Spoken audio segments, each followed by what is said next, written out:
okay whenever, Neil? You okay whenever?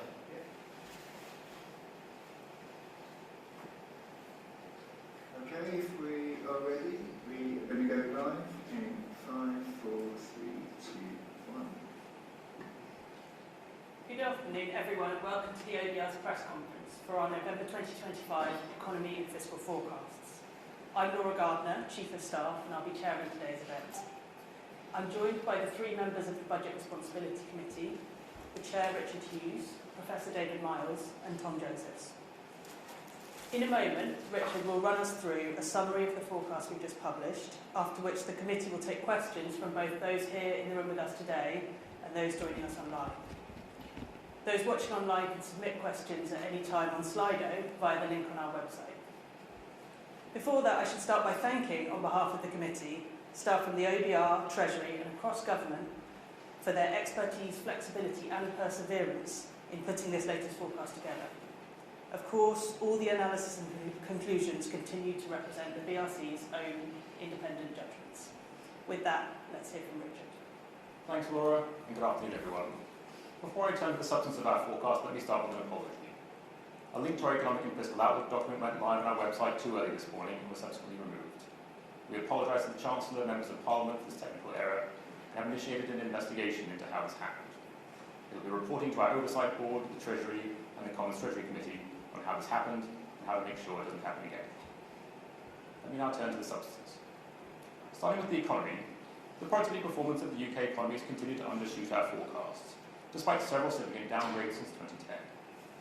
And continued sluggish productivity growth, seen years on from the shock of the pandemic and energy crisis, suggests that the sharp rebound we've been expecting is unlikely to materialise. Therefore, following our summer supply stock take, we further revised down our estimate of the underlying trend rate of productivity growth by 0.3 percentage points.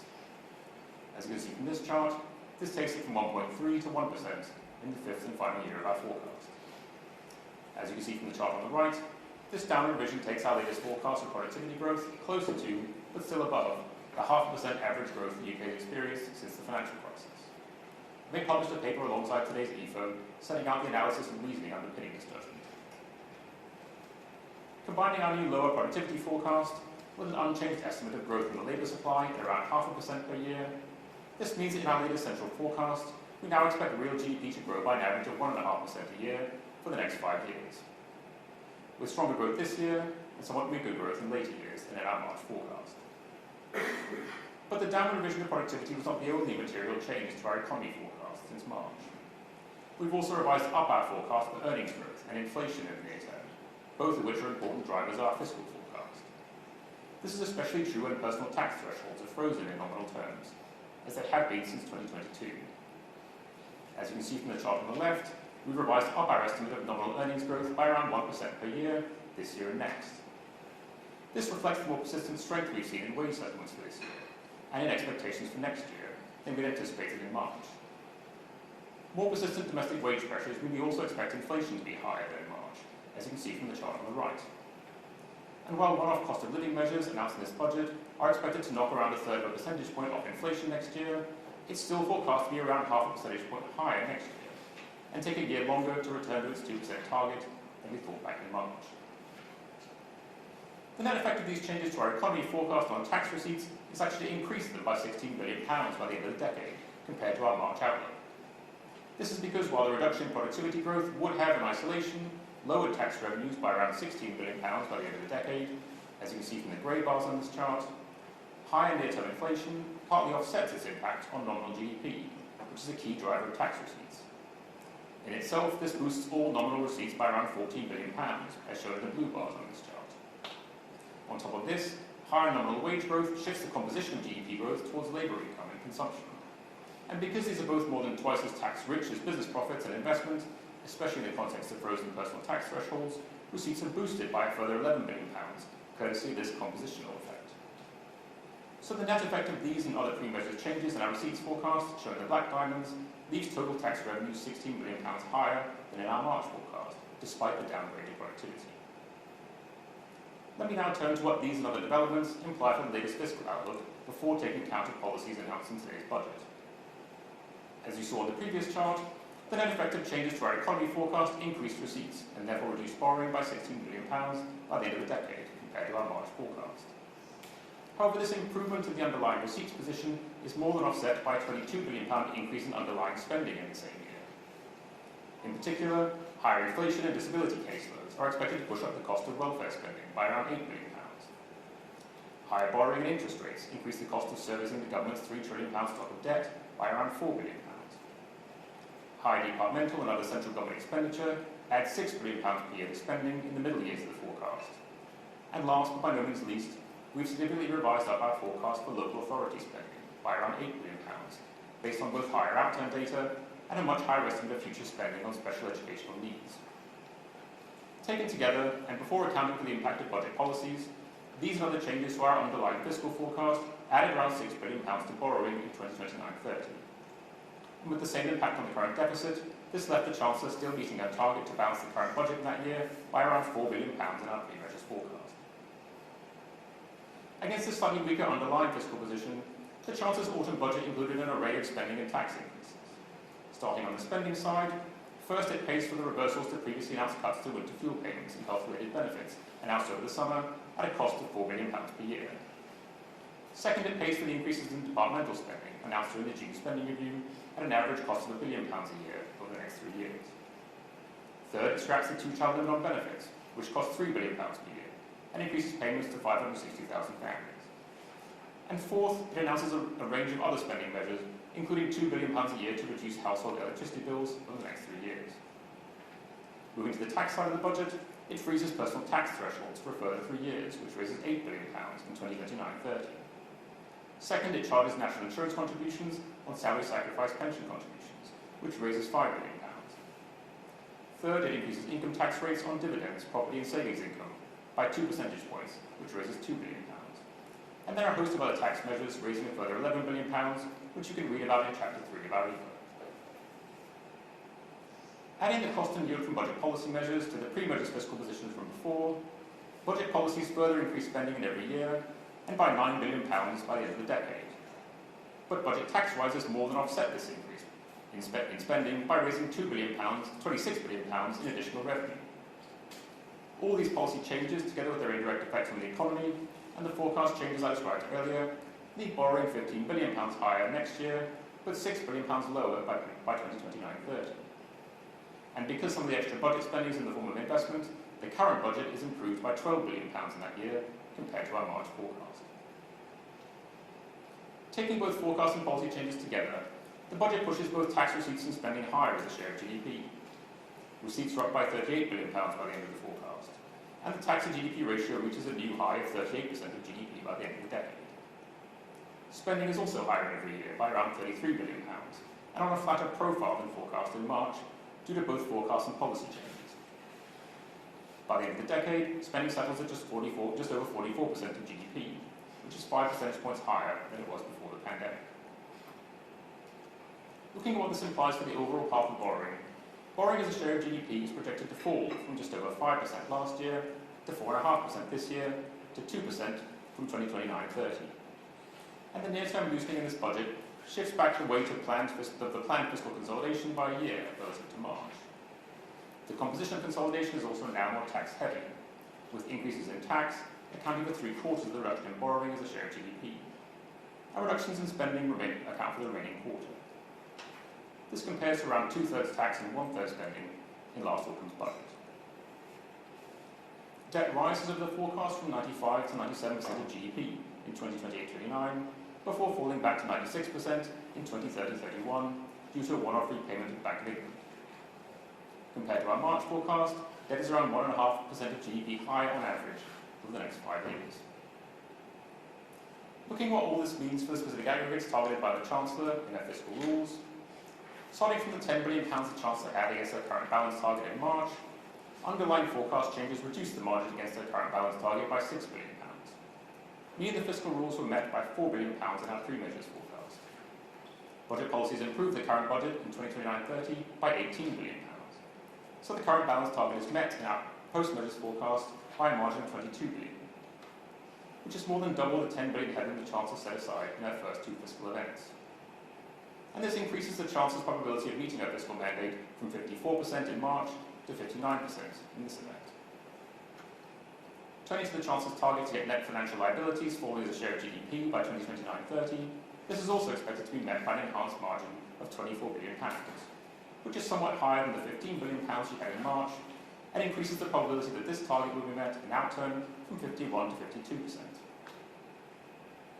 To put the £22 billion margin the Chancellor has now built up against her main fiscal target in context, it's now roughly equal to the average revision to our pre-measures forecast between fiscal events of around £21 billion.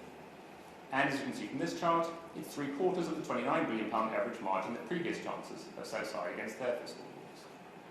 But it's still less than half the £54 billion average difference we now forecast in final outturn for borrowing in 4 years' time, which is the current distance to the Chancellor's target. More generally, even if the government were to meet its fiscal rules and reduce overall borrowing below the roughly 2.5% of GDP it invests every year by the end of the decade, this would only reduce the UK government's deficit to the level that the average advanced economy had already achieved several years ago, as you can see from the chart on the left. And it would only just be enough to stop the government's debt, which has tripled since the start of the century, from continuing to rise, and stabilise it at 96% of GDP by the end of the decade. That would still leave us with a debt to GDP ratio of around twice the advanced economy average, and the 6th highest amongst 32 advanced economies, which you can see from the chart on the right. And we would still be devoting more of our national income to paying the interest on that debt than at almost any time in our post-war history. And there are a number of risks and pressures which could push that level of debt even higher and further increase the stresses on the public finances. Starting with the risks emanating from the economy, even after the downgrade in this forecast, the outlook for productivity growth continues to be one of the most important risks to our fiscal outlook. So our EFO explores the fiscal implications of productivity growth being half a percentage point higher or lower by the end of the forecast. Interest rates have also remained highly volatile, varying by 50 basis points since March. And the shortening in the average maturity of gilt issuance in recent years increases the government's exposure to such changes. Finally, with some US equity valuations reaching levels seen during the dot-com bubble in the early 2000s, we also explored the economic and fiscal implications for the UK of a sharp correction in global equity prices. Turning to the fiscal side, there are also risks generated by policy commitments and pressures in spending and taxation. These include the government's as-yet unfunded commitment to further increase defence spending, from 2.5% of GDP at the end of this decade to 3.5% by the middle of the next. This would require the government to find an additional £32 billion in today's money, with an overall envelope for departmental spending, which is set to grow more slowly in the economy. The government has also announced that the full cost of spending on special educational needs will be met by central rather than local government after 2028-29. But it has yet to set out a plan for how the additional £8 billion cost will be absorbed within existing budgets. And while local authorities will then no longer be responsible for financing the costs of SEND, they would still be required to recognise a £14 billion cumulative deficit built up based on their past spending on the programme, which would leave many authorities technically insolvent at that point. A final policy risk comes from the planned increase in the tax rate to a historic high by the end of the decade, which delivers most of the government's deficit reduction plan. A rising tax rate increases the risk that it distorts or constrains economic activity by more than expected, reducing the revenue yield below that assumed in our forecast. There's one risk that the OBR has highlighted in successive EFOs and fiscal risks and sustainability reports, which this budget does partly address, and that's the steady erosion of the £25 billion per year that the government currently collects in fuel duty from a combination of successive freezes to the duty rate and the rising take-up of electric vehicles. Left unaddressed, as the blue line on this chart shows, the shift from petrol-driven to electric cars is projected to reduce revenues from fuel duty to close to zero by 2050, leaving a hole in the public finances equivalent to more than 0.5% of GDP. By introducing a 3p per mile tax on electric cars, this budget helps to plug some of that hole. However, the new EV tax raises only half the revenue that petrol duty currently does from a given car over the course of a year. And the EV tax only applies to cars and not vans and lorries that currently account for around 40% of total fuel duty receipts. Therefore, the new EV tax, as currently configured, only replaces around a quarter of the total revenue the Exchequer is set to lose from the steady decline in the number of total petrol and diesel-driven vehicles between now and 2050. And it would still leave a hole in the public finances of around £15 billion in today's money by the middle of the century. Let me now conclude. To sum up our latest pre-measures forecast, we expect the economy to grow by 1.5% on average over the next 5 years, which is 0.3 percentage points slower than in March due to weaker underlying productivity growth. But we also expect wage growth and inflation to be higher, the net result of which boosts overall tax receipts by £16 billion in 2029-30. But underlying spending pressures in local authorities and on welfare and debt interest have also increased, which leaves total spending £22 billion higher in the same year. These forecast changes result in a modest deterioration in the pre-measures fiscal outlook, with borrowing £6 billion higher and the margin against the Chancellor's current balance target reduced by the same amount. Against this backdrop, the Chancellor's budget delivers a £12 billion increase in spending on average over the next 5 years and a £26 billion tax rise by the end of the decade.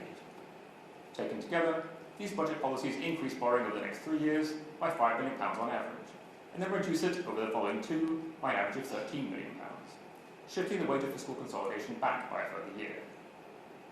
The net effect of these forecasts and policy changes is to boost the margin against the Chancellor's current balance target from £12 billion to £22 billion. And while this is double what she had in March, and roughly equal to the average movement between forecasts, it's still less than half the difference between our 4-year forecast and final outturn. And even if this rule were met, it would still leave the UK with £60 billion more debt by the end of the decade than we forecast in March, an overall debt burden which is twice the advanced economy average, and the country continuing to pay more to service that debt than at almost any other time in its post-war history. And with that, I'll hand things back to Laura to manage the Q&A. Thank you, Richard. We're going to take some questions in the room first, and then I will turn to Slido. Have we got a mic? Let's go to the gentleman at the front, please, Raf, to start with. Thank you. John Craig from Sky News. Sir, a Chancellor of the Exchequer resigned for less. This leak today is more damaging than Hugh Dalton in 1947, he quit, or the budget leak to the Daily Mirror in 1996. Have you offered to resign? And if not, why not? The document was unintentionally uploaded onto our website too early. We've initiated an investigation into how and why it happened. That investigation will report to our Oversight Board, to the Treasury, to the Treasury Committee, and I will abide by the recommendation.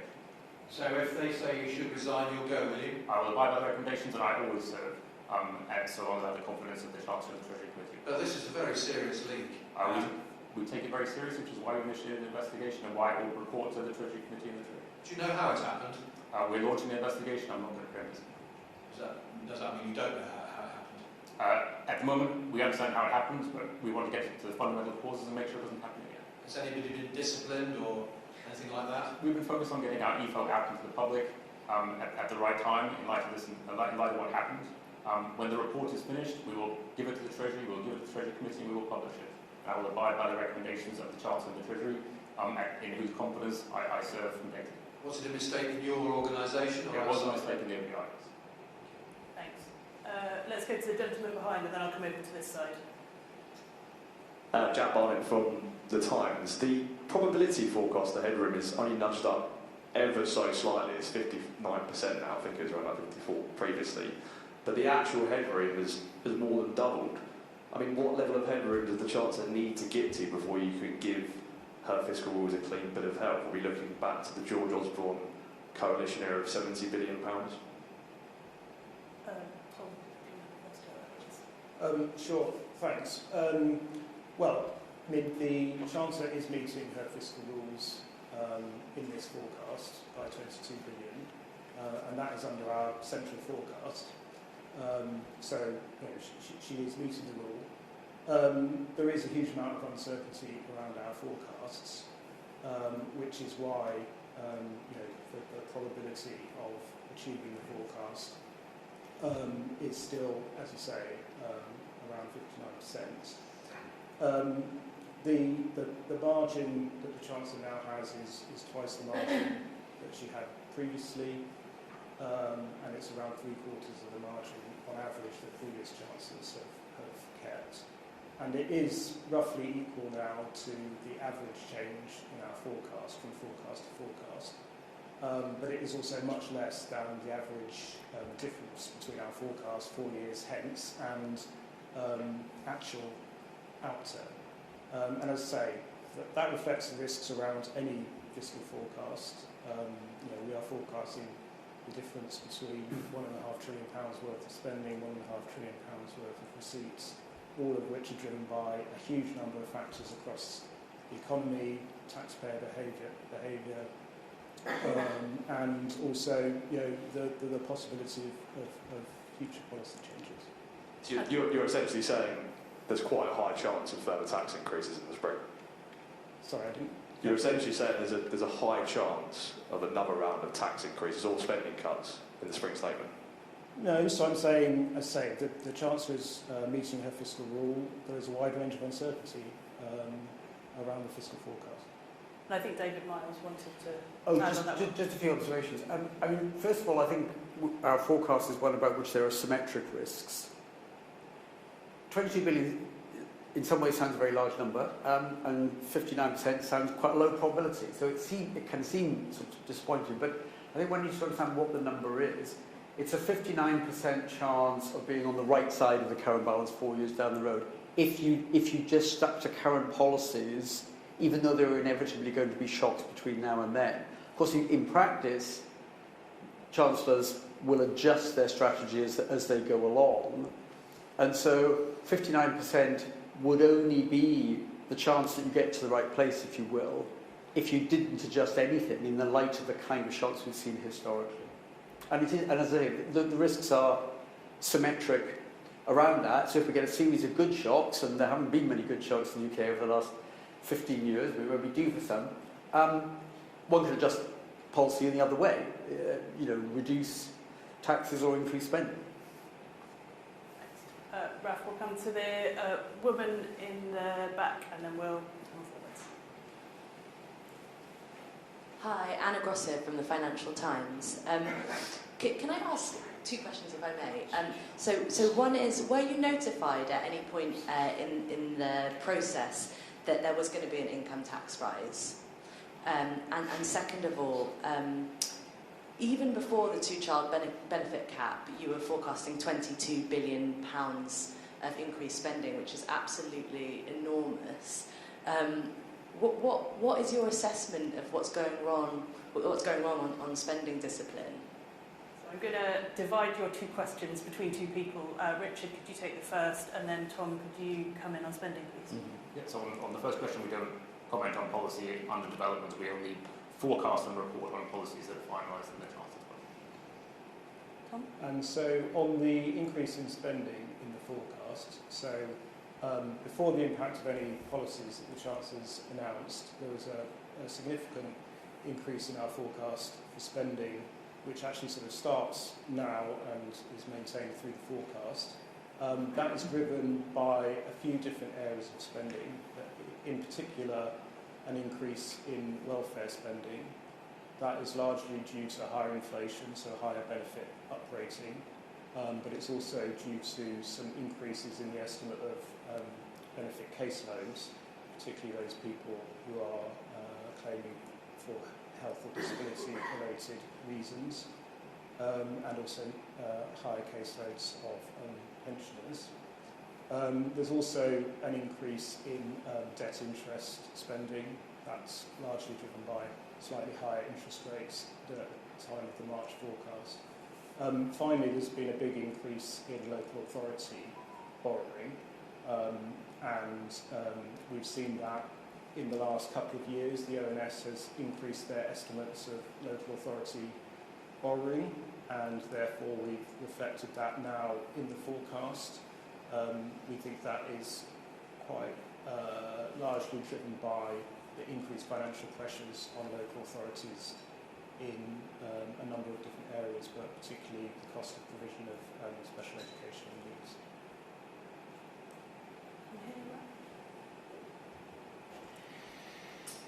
Thank you, Arnold Telegraph. How embarrassed and ashamed are you of the leak? We've apologised for it. It's not something which we like to happen in situations. It was an accident, and we will be doing an investigation. We will act by the recommendation of that. Right, we've got a few more in the room, so let's take those, and then I will come to Slido. Let's go to this gentleman here in the third row. Thank you, David Robbins from Market News. Saving rate. You have a fairly sharp drop in the saving rate on the assumption that households will smooth consumption. We've had worthy papers from the Bank of England suggesting this is questionable and there's doubts about why, given all the uncertainty and inflation expectations and everything else, that maybe saving rate won't come down. How do you justify it? Because I've already seen a couple of analyst notes saying this looks pretty strange. I'm going to ask David to answer that one, please. It's partly because the profile of real earnings and real household disposable income is flatter than we thought. That's partly a reflection of the productivity judgment we've made. It's partly a reflection of taxes going up to create a more substantial amount of headroom or margin. And you'd expect, I think, that if people's expectations of where their income might be going turn out to be downgraded somewhat, that they might not adjust their consumption down in the short term as much, and that would mean that there'd be a sort of degree of smoothing. It's a difficult judgment to make. It's true that savings have been, after the big shocks of COVID and the energy price increase, the savings rate in the UK has been higher than most people thought. It's a central judgment. It's one of the uncertain ones. There are risks either side of it. It also partly depends on what happens to interest rates, where we use the market expectations, which are for, at least in the short run, some reductions in interest rates. That's a marginal reduction in the incentives to save as well. So those are sort of factors that we've taken into account on that one. Thank you. We're going to come to this gentleman here, then I will go online, but I'll come back to the room later. Hi, I'm Philip Inman from The Guardian. I had a question for David and one for Tom. One was, could you explain a bit more about the productivity downgrade? How far did you go back? What were the main points that you addressed when you looked at that? And Tom, I wondered, it was Richard mentioned about the effect of inflation and earnings on your upgrade. Is that a net figure? Does that include what the government has to pay out on extra inflation and earnings on the public sector? Or is it a gross figure? And also, the amount of money that the Chancellor says she's going to get from tax avoidance at the back end of the forecast, is that realistic? Thanks, Philip. David, on the productivity downgrade. Yeah, I mean, this is a judgment on what you might call the underlying or trend rate of growth of productivity. So it's the underlying rate, stripping out things like cyclical position of the economy, the ups and downs, or in fact the impact of shocks, which might have a temporary impact and will certainly show up in measured productivity. If you just take total output in the economy, GDP, divided by how many people are working or how many hours they're working, that's a mixture. How that moves over time is a mixture of what you might call the fundamental trend rate and being buffeted around by shocks. We've had a lot of shocks in the UK going right back to the financial crisis. So I think it's a pretty difficult judgment to make, because you can't just take the published estimates of productivity, which themselves are subject to mismeasurement on GDP, and particularly on labour input, where there have been problems in the UK. You can't just take those measures and say, well, let's draw a straight line through the last 4 or 5 years, and that's what the future's going to look like. That would be a pretty poor estimate of the sort of underlying rate. And I think it's because of the impact of shocks that you'd expect to have a short-run impact, which could be very negative, but to be somewhat temporary, that we kind of stood back from making an adjustment in the aftermath of COVID or the energy price shock, because they were, I think, very much clouding the picture on what's happening to underlying productivity. I think now we're 5 years on from COVID, and a couple of years on from the really very big changes in energy prices, and we've now got some alternative measures of labour input which might correct some of the defects of the labour force survey. It's possible to look back over the last couple of years, after a lot of those shocks have probably played out, a period where we'd hoped that there would be some recovery in productivity back up to a trend which had been driven down in the measurements by the shocks. That didn't really seem to be happening, and I think now we've had long enough past after any impact of the shocks of COVID and the energy price shock to be able to look at the last couple of years where there's been some growth in productivity, but it really hasn't shown a bounce back to a much higher level, which our forecasts have been expecting. So that was perhaps one of the major factors there. We also look back over long periods in history about what happens when there are shocks and recoveries from them. We've also taken account, I think, of a couple of things that have come along really very recently, one of which is the rather worrying trajectory on sort of globalisation and trade, and more narrowly the impact of tariffs on the UK from the US. It's hard to see that as anything other than a somewhat negative factor on productivity, offset a bit by the hope, anyway, that AI developments might boost productivity a bit, and we've done quite a lot of research on trying to work out just how positive the AI effect might be, and there's a report that we've put out alongside the EFO on that and the other parts of the supply side judgment. So somewhat long-winded answer, but it deserved a long answer, because it I think was a judgment that because of the measurement issues, sort of rushing into it too quickly without stepping back and trying to look at really the underlying trends here meant that one could, well, I think we wanted to avoid sort of being somewhat trigger happy in the aftermath of those big shocks and saying, well, that's now the new long-run low rate of productivity growth. But it's been long enough after those, and we think that it's right to make a downward adjustment. And Tom, the two questions for you were on the impact of inflation and earnings on public spending and the yield of measures targeting tax avoidance. Yeah, thanks. So the number that was in Richard's presentation for the increase in our receipts forecast due to higher inflation, which is 14 billion estimate, that is just the impact on tax receipts, and that is quite a large number because income tax and NICs are a very big proportion of government's tax take, and with frozen tax thresholds at the moment, they are very sensitive to the forecast for nominal earnings. There is, as I think you are asking in your question, a cost to the government from higher inflation through higher benefit uprating, some higher debt interest costs. It also increases the pressure on departmental budgets. That doesn't show as a fiscal cost because the Treasury sets departmental budgets in nominal terms at spending reviews, but it does mean that higher inflation is sort of more pressure within those budgets that the Treasury has set. On the tax compliance question, so we have some analysis in the reports on this. We look at, in a lot of detail, all of the individual tax compliance measures that the Treasury puts to us to try and ensure we have a reasonable central costing of the yield that they will generate.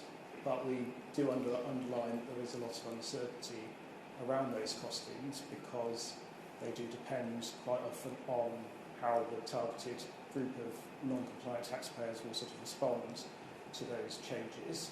And we do typically build into those costings an assumption that the kind of yield from the measure will tail off over time because those non-compliant taxpayers will adjust their behaviour in response to the measure. We also look at the overall, what's known as the tax gap, which is the difference between the yield that HMRC receives and the sort of theoretical amount of tax there is out there to collect, so it's a measure of non-compliance. And test whether the forecast for the tax gap, taking account of all the measures that the Treasury is introducing, looks reasonable. What that shows at the moment is, well, if you look at the past, the tax gap came down quite significantly during the 2010s, which in large part was probably due to measures that HMRC was taking.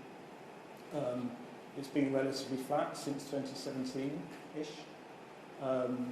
And on the basis of the measures the government introduced at the last budget and this budget, we forecast that it will fall by around a percentage point, so a similar sort of fall to the one we saw in the 2010s.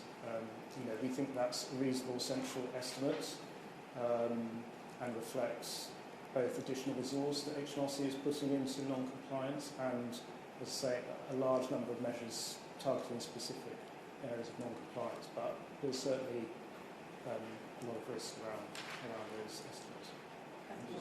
Does that mean I'm right to assume from your answer on the first point that departments will absorb these extra costs? There's nothing I'll find in the report that says where these costs will, the net cost. It's just something that they're going to have to absorb in their existing comprehensive spending review finance. Yeah. So I mean, the Treasury made some small changes to the allocations that it sets at the spending review, but they are mainly to fund new policy announcements that the Chancellor made either at the spending review or in the budget. We're going to take one more question from the room for now. Paul Wallace, in terms of fiscal consolidation, isn't this a make me chaste but not yet budget, and just how credible is it? Richard. So it does push the weight of consolidation back later into the forecast period, and it roughly shifts the consolidation back by a year in the first few years, but then does more of the consolidation in 2028, in 2029, 30, and then 31, which is the extra year added onto our forecast period. That's because there's quite a lot of extra spending in the near term, both in our pre-measures forecast and also in the post-measures forecast. And then the tax rises don't start raising revenue until later in the forecast. To some extent, that's sort of in the nature of policy making, which is that spending pressures are always up front. Taxes only generate additional revenues when you put up the rates and activity rises. So, but it does follow a pattern of government's fiscal consolidations, which is they have tended to slip.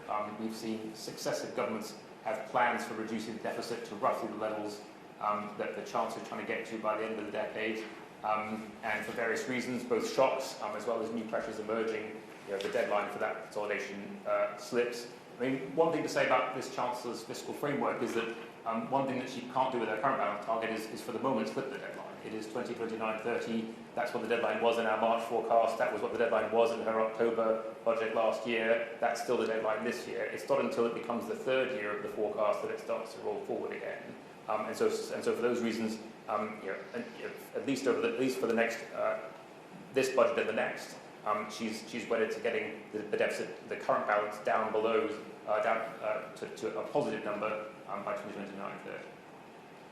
Thank you. Right, we will go to some questions online now. Quite a few coming in.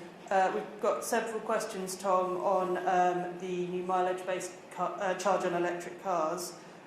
Paul D asks, will pay per mile only be applied to newly registered vehicles? The next one is, with the new electric vehicle price per mile of 3p, is this going to encourage drivers away from EVs? Also, why are fossil fuel hybrids 50% less? That's about 1.5p a mile.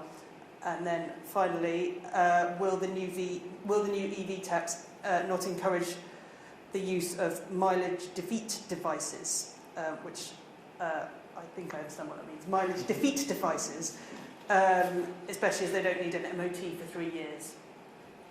So I'll leave you with those. Yeah, a number of questions there. So the new charge will apply to all EVs. On the question of why a lower charge for hybrids, that's a question for the Treasury. That was their policy choice. In terms of will it reduce sales of electric vehicles, we do assume that essentially because of the higher lifetime cost of running an electric vehicle, it will reduce sales compared to without the policy. The government has also introduced a number of other policies at the same time which are acting to increase the incentive to purchase a EV through grants and through some other changes to taxation. So that does offset some of that effect. I mean, there's also quite a lot of uncertainty about how this will interact with the electric vehicle mandate, which is a requirement on manufacturers to sell an increasing portion of their vehicles as electric vehicles. So overall, we estimate that the impact on sales will be around 100,000 lower sales over the next few years than otherwise would be the case. That is very uncertain estimate, and as I say, it depends on how exactly manufacturers respond and how the car purchasers respond. And mileage defeat devices? Well, I think there was a set of actions, if I remember it, in the alongside the policy to try and address non-compliance, but I don't have more details on that specific aspect of it, I'm afraid. Thank you, Tom. David, could you explain why this budget is a near-term boost to GDP? Well, because it's a bit of a fiscal loosening in the near term. There's a fairly substantial spending increase over the next couple of years, and it isn't really, as has been discussed already, it isn't really until a bit further down the road that the big increase in taxes comes through and that there's some reduction in departmental spending anyway toward the end of the forecast horizon. So it's a slight, what you might call a sort of old-fashioned Keynesian demand boost to the economy in the very near term, and it pushes the growth rate up a little bit. Too late for it to have an effect this calendar year, but next year a little bit. It's kind of fairly muted, that impact, and in fact if one looks at the sort of forecast for GDP, our central forecast anyway, about something that's pretty uncertain, but the central forecasts are that you get pretty close to 1.5% growth in real GDP in the UK from now on until the end of our forecast horizon over the next 4 years. And that is in line with our assessment of the growth in potential output in the UK, which is productivity plus increases in the labour supply. So actually our forecast is very sort of flat-line-ish in terms of rates of growth of GDP. Thank you, David. Richard, Rob Woodward asks, you've been critical of capping the role of the OBR previously and scrapping the biannual check on fiscal rules. What is the biggest risk from the Chancellor's proposal today? So the Chancellor announced today that they're going to amend legislation to mean that the fiscal rules are only assessed once rather than twice a year, but also makes it clear that we'll continue to produce 2 forecasts a year, full 5-year economic and fiscal forecasts, which will include forecasts for the fiscal aggregates included in the Chancellor's fiscal target. So there'll be no loss of transparency from the perspective of the public, Parliament, and taxpayers having an understanding of the state of the public finances and the outlook for them. I think the implication is that there won't necessarily be responses from policy to our forecasts in the spring. It'll be more of a kind of health check on the state of the public finances and on where the economy is heading, and a waypoint on the way toward an autumn budget, which will be the focus of fiscal policy making. And I think, as I said in my presentation, the headroom that the Chancellor's now built up against her fiscal rules of around £22 billion is around the average forecast to forecast change between our forecasts, which also means that it's more, there's a better chance that the rules are still being met in our spring forecast than when she had lower headroom. Thank you, Richard. A question probably for you, Tom, on the 2-child benefit limit. What behavioural changes have you modelled for the removal of the 2-child limit? And that's from Jordan Byrne. Thanks.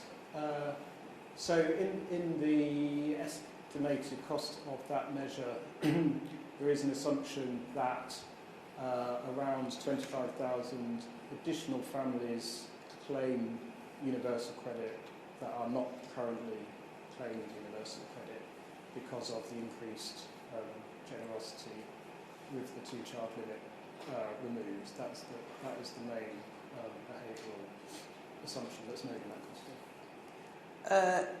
Thank you. Sorry, I may be coming back to you, Tom.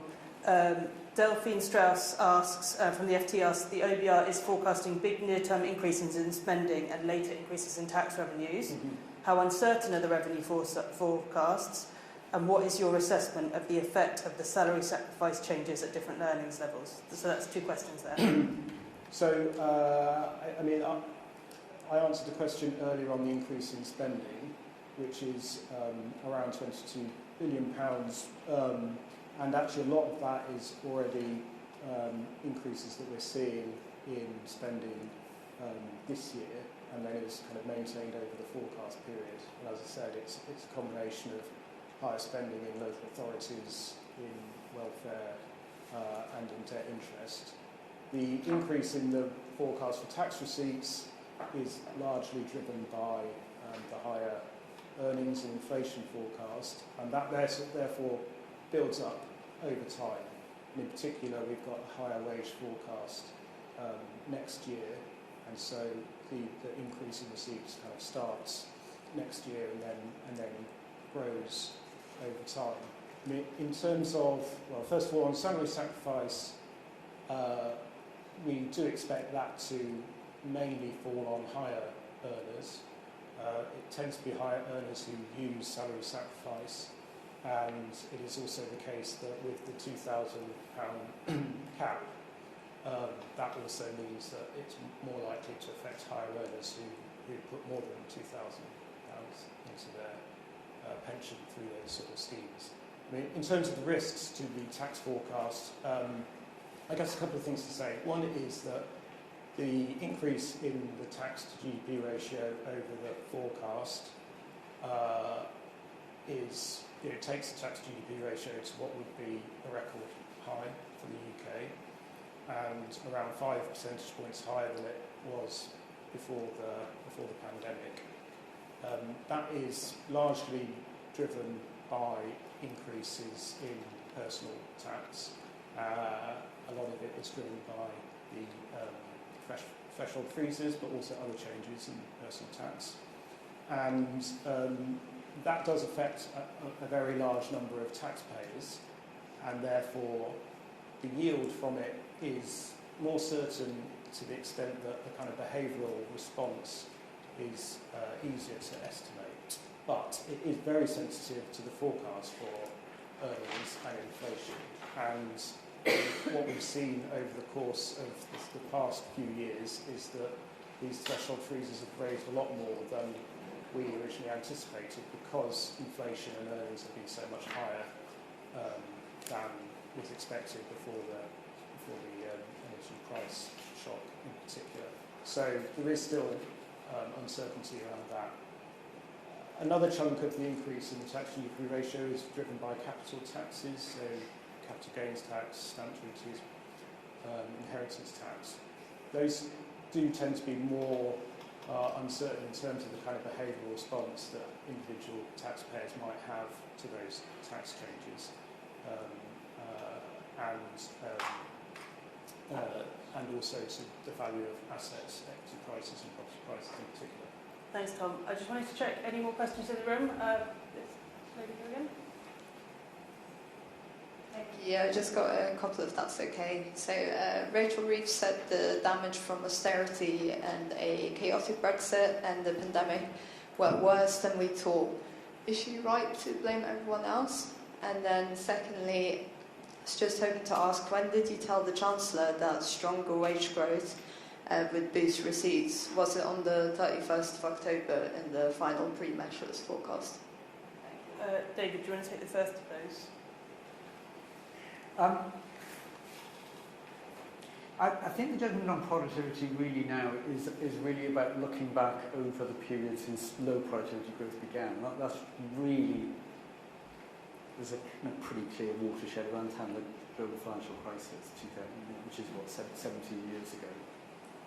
And I think our story there is that you would expect very big shocks like that to be very disruptive of output. I mean, the banking sector collapsed in the UK, pretty much. That's what happened. Financial conditions extremely difficult for households and for companies for several years, not just a few months after that. And what we've tried to do is kind of look through those big shocks, and we've had two more recently, as I was saying earlier, to try and discern an underlying path for productivity. And it's been affected by not just those shocks, it's also been affected by Brexit, which we'd already factored in to a large extent and taken a big chunk off, frankly, UK potential output down the road, and that had a substantial impact on our productivity forecast. We made that judgment back in 2017, which was the last big downgrade. It's difficult to know quite what the main factors have been in what now looks like a much more sustained reduction in the growth of productivity than just the lingering effects of some shocks which are all going to go away. As I said earlier, we're now far enough past the latest set of shocks for us to think that it's just simply too optimistic now to expect any kind of return to the somewhat higher rate that we'd had in our assumptions more recently. Quite what the factors are, one can point at a whole range of them. There's been an awful lot of academic work on this.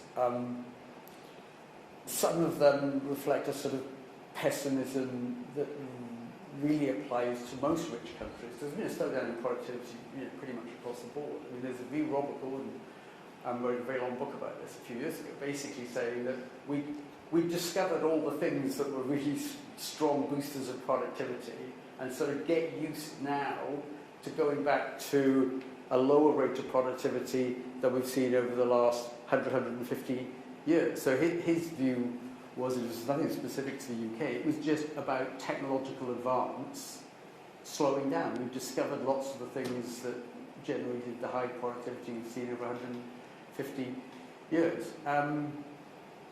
difficult to know whether that pessimism is justified. In our own assessment, we at least looked at one thing, which is the sort of optimistic side of that, which is that AI is the new, the ultra-optimist would say, it's the new electricity. We're much more guarded in that, but we took account of something at least on the upside, which is really why our downgraded productivity growth in the bigger picture of history is actually not that large. It's not trivial, but neither is it sort of changing the whole trajectory of the UK economy.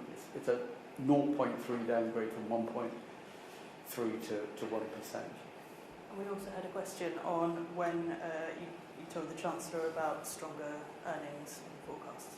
Yeah, so as we set out in the foreword to the document, one of the things which we try to do is make sure that our forecasts are as stable as possible over the course of the forecast exercise, so that it's only really new information that's available in the outside world that changes our view of things. That's one of the reasons why we do these summer supply stock takes about what we think of the underlying trend rates of productivity, as well as trying to get other macroeconomic judgments into our forecast in the early rounds. Unfortunately, I can't go into the details of all the specifics of our forecast in every round, but you get all the detail when we do publish our info again. We'll take a question here. Thanks. David, you mentioned Brexit just there. There's been a recent paper that has come up with much bigger figures for the impact of Brexit, between 6 and 8% lower GDP relative to the counterfactual. Have you taken on board those estimates? Do you stick by your 4% figure which you came up with originally? Yeah, it was a serious piece of work by Bloom and other authors. I think there's been some other serious bits of work that have come on the other side of our 4%. That's just the latest in a bit of an industry of trying to work out what the effect on productive potential of the UK is. We didn't feel that latest study was so utterly convincing that the many studies on which we base the 4% number should now be, in a sense, put to one side, and the latest one, let's give that 100% weight. So we haven't made an explicit adjustment for that in the latest productivity forecast. I mean, we'll see how things play out. It's a pretty difficult judgment to make, and that paper uses different techniques, one of which, from memory, is to kind of create a sort of doppelganger of the UK economy by looking at many other countries and trying to sort of create an alternative vision of the UK which didn't have Brexit, and by stripping out things that were in common with other countries. Those kind of doppelganger economic experiments are very difficult to get right. So I think it would be a bit premature for us to say, well, there's a new study come out which said the answer is 6%, 7%, 8%. That's change our follow-up. Can you just wait for the microphone? Sorry, Thank in you. your judgment, is the 4% deterioration, is that now in the current economy, or is there still a bit more to come in coming years? I think there's still a bit more to come, because we made the judgment that this hit to productivity would play out over a fairly extended period, and it was over that period that the trade intensity of the UK would decline. So, and it was a judgment made, where are we now, 20, 25, I mean, so 5 or 6 years ago, when it became a bit clearer what the leaving agreement was. So it's certainly got some way to play out, and I don't think the whole of that effect is yet played through. A final chance in the room? Okay, we've got a few more minutes for questions online. Tom, Suchan asks, who is bearing the greatest burden of the tax rises in this budget? I set out in answer to the previous question the increase in the tax GP ratio over the forecast, and also the main additional yield that the Chancellor has raised at this budget is coming through personal tax increases, the personal tax threshold freezes in particular, which obviously apply to anyone who is working, and Then after that, there are a wide range of other tax increases which are aimed at particular groups of taxpayers. Thank you. A couple of questions for you, David, on different topics. The first is your inflation forecast is 2.5% for 2026, but this did not include the downside surprise for inflation in September. Had the OBR used that, would that imply inflation returning to target earlier in your current forecast? And a question from Delphine Strauss at the FT. The forecast for real household disposable income has been cut. How does growth over the coming years compare with historical levels? On real household disposable income, the central forecast is for a period of very low growth in real household disposable income per person, per capita, in the UK. I mean, after this year, looking forward, running at about 0.2, 0.3% a year. I mean, that's substantially lower than the long run average in the UK. And it's a disappointingly low number. It reflects partly the productivity judgment and partly that the tax takeout of GDP, which obviously is a factor behind disposable income, is rising, and there's some pretty big tax increases down the road. So it's hardly surprising, given those things, that you get a pretty low growth in real household disposable income. Again, on the central forecast, and there are risks either side of that. On inflation, if I remember correctly, the September figure, the question was about the September figure, yeah. I think. Well, we certainly, so that would have been published in October. I mean, we certainly had access to that, and we're going to adjust our forecast in the light of that. So I think, I don't think it's quite right to say that, we ignored that. Obviously, 1 month's number, can jump around for all kinds of reasons. We certainly also took account in projecting forward into next year. I think the biggest effect comes through of the sort of reduction a bit in the price level, and therefore the inflation rate in 2026 from some of the budget measures. But I suppose the story of the forecast is that relative to where we were in March, there have been somewhat higher inflationary pressures, and therefore it takes a bit longer on our central forecast anyway for consumer price inflation to get back to the target. But it does get back there. It's now during the course of 2027 rather than next year. Thank you. And we've got time for just one more question, and it's going to be from the room in a late twist. Anna Gross again from the FT.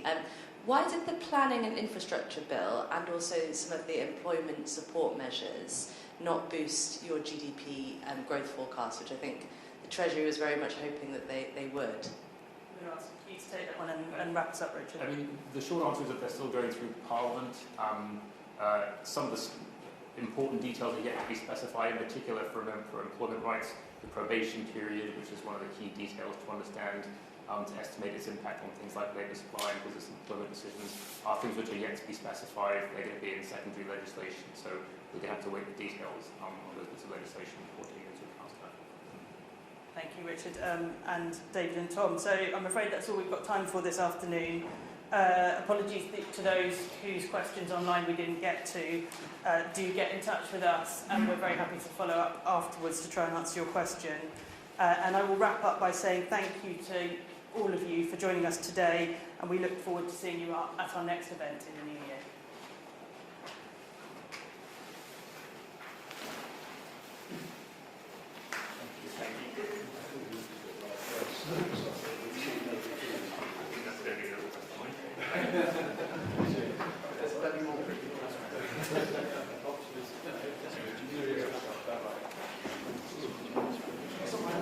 Oh,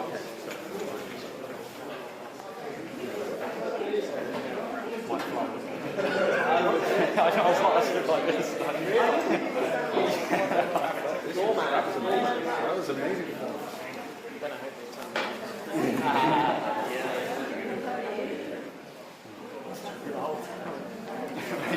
I realised like after the lights that hit in the back of my head. On the replay. You'll see it on my face. See you later. Yeah, see you. Thanks very much. Which one of your shots are more interesting than mine?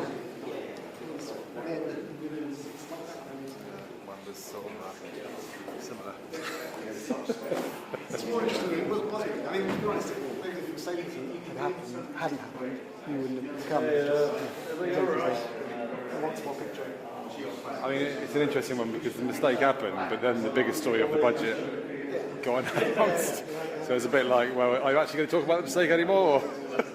But you never know. I think maybe if you hit it resign. Yes. Oh, yeah. See you later. Yeah.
Are they getting close?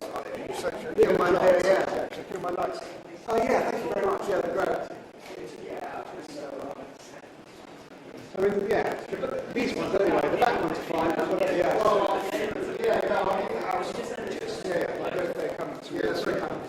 I didn't want to interrupt your... If you need to come, it doesn't matter, you can through stuff.